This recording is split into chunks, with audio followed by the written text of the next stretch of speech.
ისე განსაკუთრება და თუ მოინდომენ ხოჩებია ერთ წუთში ხო მაგრამ თვითონ ის ინსტიტუციურად ეს არის ძალიან დასუსტებული სისტემა რომელსაც უკვე ამდენი ხანი ხელმძღვანელი აკავს რომ მას არ აქვს გარკვეული ფუნქციები უკვე და მე არ ვიცი აი წეღანაკ საუბარი იყო იგივე აი ახალი ექვილიბრიუმი რომელიც კურსთან არის დაკავშირებული რომ ეს ვინმე დათვალა მაკროეკონომიკურად რომ ეს ზუსტად ლარი და 65 იქნება ის კურსი რომელიც ექსპორტს შეუწყობს ახლა ხელს და იმპორტს შეაჩერებს და ასე შემდეგ აი ასეთ გადაწყვეტილებებს მე ვფიქრობ რომ ვინმე საერთოდ ღებულობდეს საქართველოში ალეკო თქვენი საზრით ამ ინსტიტუტი მუშაობს ამ ქვეყანაში საერთოდ რამე გავანებოთ ეროვნული ბანკს მე მგონი აღარ არსებობს რაღაც ერთი ინსტიტუტი მათ შორის პარლამენტიც მე მგონი ხო პრაქტიკულად არ არის გადაწყვეტილების მიღების ერთადერთი ინსტიტუტი რომელიც ყველაზე წარმატებულია და მუშაობს ეს არის პიარის ინსტიტუტი ხო ნუ ეს ყველა სტრუქტურაში აბსოლუტურად გეთანხმებით აქედან გამომდინარე ვიცით ჩვენ სადაც მიიღება გადაწყვეტილებები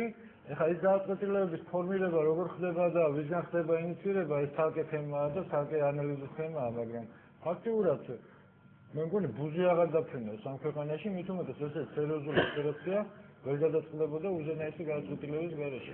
ირანა თაკდა სამინისტრო არის ძალზე დეფექტური სტრუქტურა. რა თქმა უნდა, მასზე კონტროლი არავის რო არ არის. დეფექტური თქვი თუ ეფექტური? ეფექტური. ვინაიდან ახლა ყველა ალბათ ისეული ჩვენთაგანი ჩემი ტელეფონის რეჟიმი აქვს, როდესაც ვინმე უსმენს ეწერება ხოლმე. ნუ როცა ძალიან უხეში პროგრამს, ნუ როგორც ამის.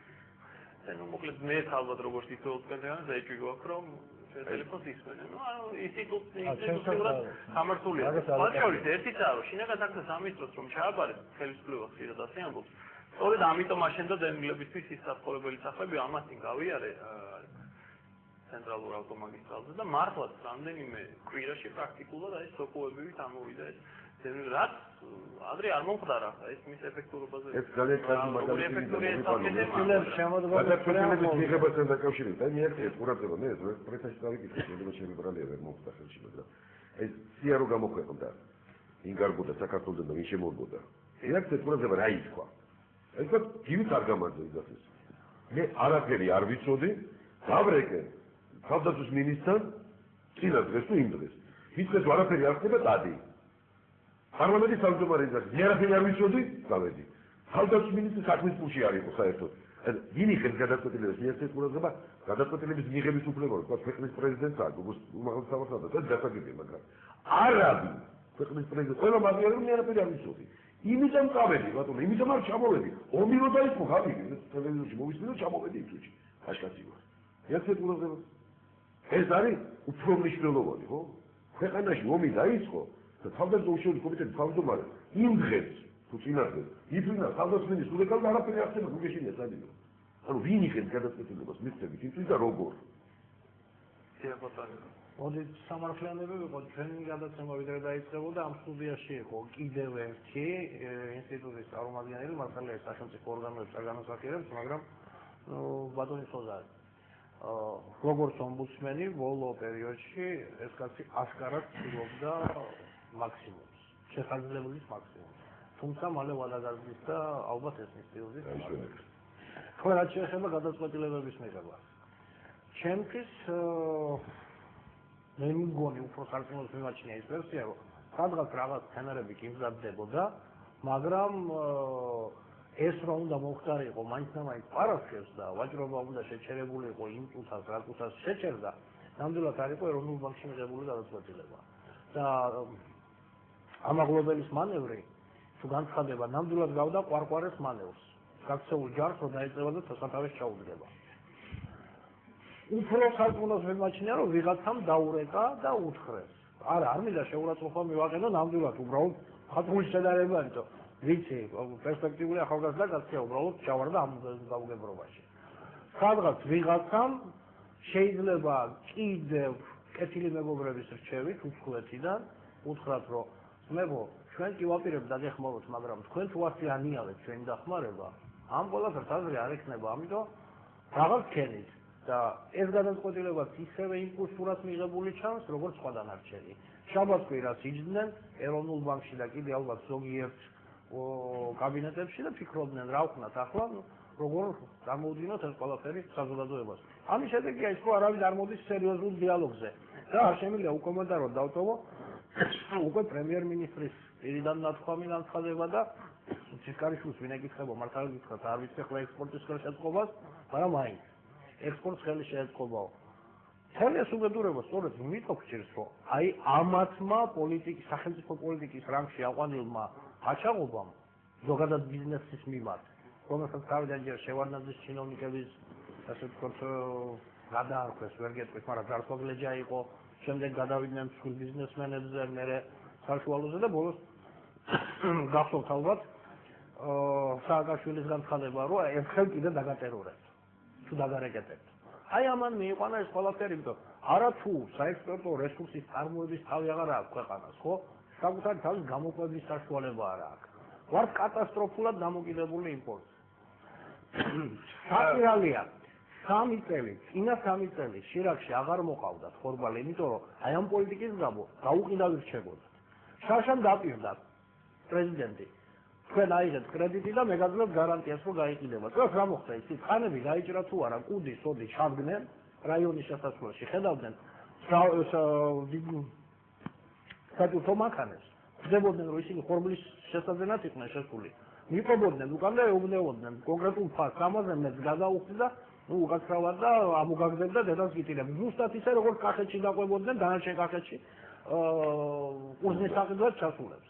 აი ამ ყველაფერმა ხნა ეს ვიცი ყველაფერი ყურმოყრით. არა, ეს ნამდვილად ასე იყო, იმიტომ რომ ახლა ორ კახელებს ვარ და ეს მაინც გამიგერება. ყველს უკრავ.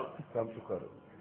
მე სამწუხაროდ და დიდი მწუხარებით ვამ. ამან გამოიწვია ის, რომ ამ ხელა მოთხოვნა იმპორტზე და თუ არა, რო გქონდეს თქვენ შიდა წარმოება და ექსპორტს რო შემოქონდეს საპასუხო ვალუტა, იქნებოდა ის ბუნებრივი ბალანსი, აღარ ეროვნულ ბანკს დაჭირდებოდა რეზერვების გადაყრა და არც ჩვენ არ ვიქნებოდით ასე გავიგებულები. გამოვიდგინოთ ახლა მე არაფრით არ მინდა დავიჯერო, რომ ხელისუფლებაში ხედან გველეშაპები, რომლებსაც ასაც აგეგმილი აი ეს ზიმეში პარასკევი შაბათი კვირა და რამდენიმე დღეში იშოვიან მილიონებს ხალხის გაძარცვის ხარჯზე.